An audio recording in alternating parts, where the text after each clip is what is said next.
नमस्कार, मी सीताराम राणे, ठाणे जिल्हा हाऊसिंग फेडरेशनचा अध्यक्ष। आज हा व्हिडिओ करण्याचं कारण महाराष्ट्रामध्ये सध्या विधानसभेच्या निवडणुकीची रणधुमाळी सुरू आहे आणि त्यासाठी शासन आणखीन निवडणूक आयोग मतदानाचा टक्का वाढावा किंवा मोठ्या प्रमाणात मतदान व्हावं यासाठी वेगवेगळ्या प्रकारचे प्रयत्न करत आहेत। त्या प्रयत्नाचाच एक भाग म्हणून ठाणे जिल्हा हाऊसिंग फेडरेशनने असं ठरवलंय की ज्या गृहनिर्माण संस्थांमध्ये 80% पेक्षा जास्त मतदान होईल अशा गृहनिर्माण संस्थांना पुरस्कार देऊन गौरव करण्याचं आम्ही ठरवलेलं आहे। निवडणुकीच्या नंतर माननीय जिल्हाधिकारी यांच्या हस्ते अशा सोसायट्यांचा गौरव केला जाईल।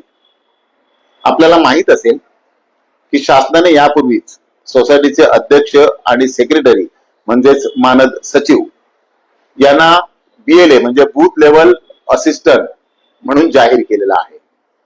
या BLAचं काम हे आहे की निवडणुकीची प्रक्रिया सुरू झाल्यानंतर मतदार यादीतली नावं कमी करणं किंवा 18 वर्षापेक्षा जास्त ज्यांचं वय आहे त्यांची नावं ऍड करणं आणि निवडणुकीच्या वेळेला मतदानाच्या वेळेला जास्तीत जास्त मतदान कसं होईल यासाठी प्रयत्न करणं म्हणून शासनाने त्यांना बूथ लेवल असिस्टंट म्हणून जाहीर केलेला आहे।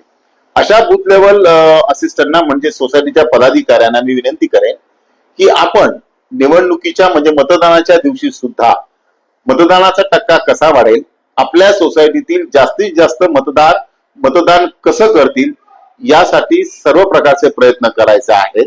त्याचबरोबर त्यांना मार्गदर्शनही करायचं आहे आणि या योगे जास्तीत जास्त मतदानासाठी प्रयत्न करायचा आहे आणि ह्या सगळ्याच्या माध्यमातून हाऊसिंग सोसायटीतून जास्ती मतदान व्हावं, जास्तीच्या टक्क्याचं मतदान व्हावं म्हणून शासनाने केलेल्या प्रयत्नांना हाऊसिंग फेडरेशनच्या माध्यमातून हा छोटासा हातभार हा आमचा उद्देश आहे। आपल्याला माहित आहे की 20 तारीखला संपूर्ण महाराष्ट्रामध्ये मतदान होणार आहे। या दिवशी सोसायटीच्या सर्व पदाधिकाऱ्यांनी जास्तीत जास्त मतदान होण्यासाठी प्रयत्न करा। त्यासाठी ठाणे हाऊसिंग फेडरेशनने जाहीर केलेल्या पुरस्कारामध्ये सहभागी व्हा आणि त्याचे मानकरी व्हा। पुन्हा एकदा आपल्याला विनंती करेन, जास्तीत जास्त मतदान करण्यासाठी प्रयत्न करा। धन्यवाद, नमस्कार।